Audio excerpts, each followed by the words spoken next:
Once upon a time, in the middle of winter, when the flakes of snow were falling like feathers from the sky, a queen sat at a window sewing, and the frame of the window was made of black ebony, and whilst she was sewing and looking out of the window at the snow, she pricked her finger with the needle, and 3 drops of blood fell upon the snow, and the red looked pretty upon the white snow, and she thought to herself, "Would that I had a child as white as snow, as red as blood, and as black as the wood of the window frame." Soon after that she had a little daughter, who was as white as snow, and as red as blood, and her hair was as black as ebony, and she was therefore called Little Snow White. And when the child was born, the queen died. After a year had passed, the king took to himself another wife. She was a beautiful woman, but proud and haughty, and she could not bear that anyone else could surpass her in beauty. She had a wonderful looking-glass, and when she stood in front of it and looked at herself in it and said, looking glass on the wall, who in this land is the fairest of all?" The looking-glass answered, "Thou, O queen, art fairest of all." Then she was satisfied, for she knew that the looking-glass spoke the truth. But Snow White was growing up, and grew more and more beautiful. And when she was 7 years old, she was as beautiful as the day, and more beautiful than the queen herself. And once when the queen asked her looking-glass, looking glass on the wall, who in this land is the fairest of all?" it answered, "Thou art fairer than all who are here, Lady Queen, but more beautiful still is Snow White, as I ween." Then the queen was shocked and turned yellow and green with envy. From that hour, whenever she looked at Snow White, her heart heaved in her breast. She hated the girl so much, and envy and pride grew higher and higher in her heart like a weed. So she had no peace day or night. She called the huntsman and said, "Take the child away into the forest. I will no longer have her in my sight. Kill her, and bring me back her heart as a token." The huntsman obeyed, and took her away. But when he had drawn his knife and was about to pierce Snow White's innocent heart, she began to weep, and said, "Oh, my dear huntsman, leave me my life. I'll run away into the wild forest and never come home again." And as she was so beautiful, the huntsman had pity on her, and said, "Run away then, you poor child. The wild beasts will soon have devoured you," thought he, and yet it seemed as if a stone had been rolled from his heart, since it was no longer needful for him to kill her. And as a young boar just then came running by, he stabbed it and cut out its heart, and then took it to the queen as proof that the child was dead. The cook had to salt this, and the wicked queen ate it, and thought she had eaten the heart of Snow White. But now the poor child was all alone in the great forest, and so terrified that she looked at every leaf of every tree, and did not know what to do. Then she began to run, and ran over sharp stones and through thorns, and the wild beasts ran past her, but did her no harm. She ran as long as her feet would go until it was almost evening. Then she saw a little cottage, and went into it to rest herself. Everything in the cottage was small, but nearer and cleaner than can be told. There was a table on which was a white cover, and 7 little plates, and on each plate a little spoon. Moreover, there were 7 little knives and forks, and 7 little mugs. Against the wall stood 7 little beds, side by side, and covered with snow-white counterpanes. Little Snow White was so hungry and thirsty that she ate some vegetables and bread from each plate, and drank a drop of wine out of each mug, for she did not wish to take all from one only. Then, as she was so tired, she laid herself down on one of the little beds, but none of them suited her. One was too long, another too short, but at last she found that the 7th one was right, and so she remained in it, said a prayer, and went to sleep. When it was quite dark, the owners of the cottage came back. There were 7 dwarfs who dug and delved into the mountains for ore.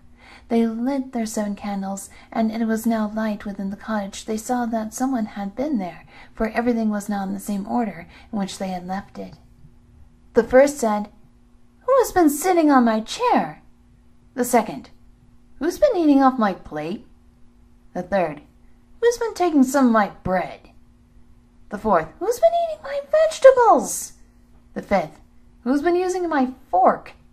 The sixth, "Who has been cutting with my knife?" The seventh, "Who has been drinking out of my mug?" Then the first looked round and saw that there was a little hole on his bed, and he said, "Who's been getting into my bed?" The others came up and called out, "Somebody has been lying in my bed too." But the seventh, when he looked at his bed, saw little Snow White, who was laying asleep therein, and he called out the others, who came running up, and they cried out with astonishment, and brought their 7 little candles, and let the light fall on little Snow White. Oh heavens!" cried they. "What a lovely child!" And they were so glad they did not wake her up, but let her sleep out on the bed.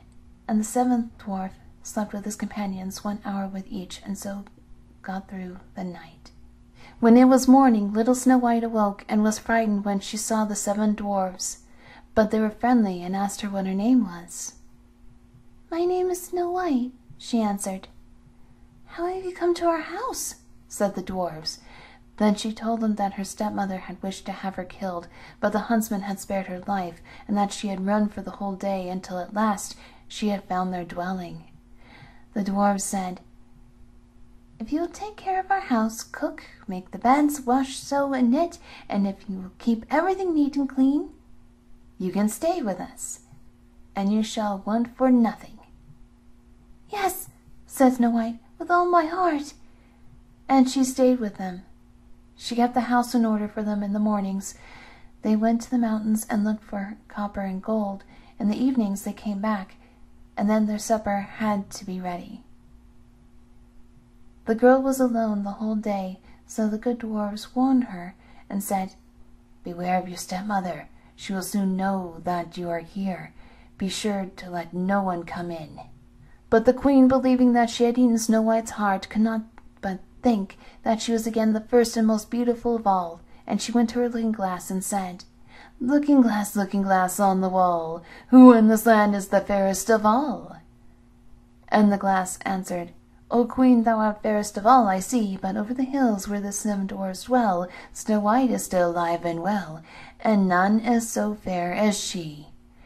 Then she was astounded, for she knew that the looking-glass never spoke falsely, and she knew that the huntsman had betrayed her, and that the little Snow White was still alive. And so she thought and thought again how she might kill her, for so long as she was not the fairest in the whole land, envy let her have no rest. And when she had at last thought of something to do, she painted her face and dressed herself like an old peddler woman, and no one could have known her. In this disguise she went over to the 7 mountains to the 7 dwarfs, and knocked at the door and cried, "Pretty things to sell, very cheap, very cheap." Little Snow White looked out the window and called out, "Good day, my good woman, what have you to sell?" "Good things, pretty things," she answered. "Stay, laces of all colors," and then she pulled out one which was woven of bright-colored silk. "I may let the worthy old woman in," thought Snow White, and she unbolted the door and bought the pretty laces. "Child," said the old woman, "what a fright you look! Come, I will lace you properly for once." Snow White had no suspicion, but stood before her and let herself be laced with the new laces. But the old woman laced her so quickly and laced so tightly that Snow White lost her breath and fell down as if dead. "Now I am the most beautiful," said the queen to herself, and ran away. Not long afterwards, in the evening, the 7 dwarfs came home, but how shocked they were when they saw their dear little Snow White lying on the ground, and that she neither stirred nor moved, and seemed to be dead. They lifted her up, and as they saw that she was laced too tightly, they cut the laces. Then she began to breathe a little, and after a while come to life again. When the dwarfs heard what had happened, they said, "The old peddler woman was no one else than the wicked queen. Take care, and let no one come in when we are not with you." But the wicked woman, when she had reached the home, went in front of the glass and asked, looking glass on the wall, who in this land is the fairest of all?" And it answered as before, "O Queen, thou art fairest of all, I see, but over the hills where the 7 dwarfs dwell, Snow White is still alive and well, and none is so fair as she." When she heard that, all her blood rushed to her heart with fear, for she saw plainly that little Snow White was again alive.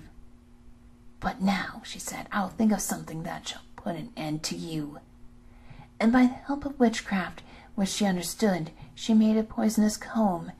Then she disguised herself and took the shape of another old woman. So she went over the 7 mountains to the 7 dwarfs, knocked at the door, and cried, "Good things to sell, cheap, cheap." Little Snow White looked out and said, "Go away, I cannot let anyone come in." "I suppose you can look," said the old woman, and pulled the poisonous comb out and held it up. It pleased the girl so well that she let herself be beguiled, and opened the door. When they had made a bargain, the old woman said, "Now I'll comb you properly for once." Poor little Snow White had no suspicion, and let the old woman do as she pleased, but hardly had she put the comb in her hair than the poison in it took effect, and the girl fell down senseless. "You paragon of beauty," said the wicked woman, "you are done for now." And she went away. But fortunately it was almost evening when the 7 dwarfs came home. When they saw Snow White lying as if dead upon the ground, they at once suspected the stepmother, and they looked and found the poisoned comb. Scarcely had they taken it out when Snow White came to herself and told them what had happened. Then they warned her once more to be upon her guard, and to open the door to no one. The queen at home went in front of the glass and said, looking glass on the wall, who in this land is the fairest of all?" Then answered as before, "O Queen, thou art fairest of all, I see. Over the hills where the 7 dwarfs dwell, Snow White is still alive and well, and none is so fair as she." When she heard the glass speak thus, she trembled and shook with rage. "Snow White shall die," she cried, "even if it costs me my life." Thereupon she went into a quiet, secret, lonely room where no one ever came, and there she made a very poisonous apple. Outside it looked pretty, white with a red cheek, so that everyone who saw it longed for it, but whoever ate a piece of it must surely die. When the apple was ready, she painted her face and dressed herself up as a countrywoman, and so she went over the 7 mountains to the 7 dwarfs. She knocked at the door. Snow White put her head out of the window and said, "I cannot let anyone in. The 7 dwarfs have forbidden me." "It is all the same to me," answered the woman. "I shall soon get rid of my apples. There, I'll give you one." "No," said Snow White, "I do not take anything." "Are you afraid of poison?" said the old woman. "Look, I will cut the apple in 2 pieces. You eat the red cheek, and I'll eat the white." The apple was so cunningly made that only the red cheek was poisoned. Snow White longed for the fine apple, and when she saw that the woman ate part of it, she could resist no longer, and stretched out her hand and took the poisonous half. But hardly had she bit it in her mouth that she fell down dead. Then the queen looked at her with a dreadful look, and laughed aloud, and said,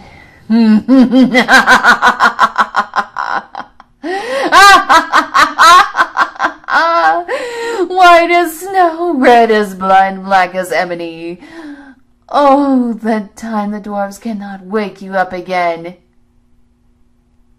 And when she asked the looking-glass at home, looking glass on the wall, who in this land is the fairest of all?" it answered at last, "O Queen, in this land thou art fairest of all."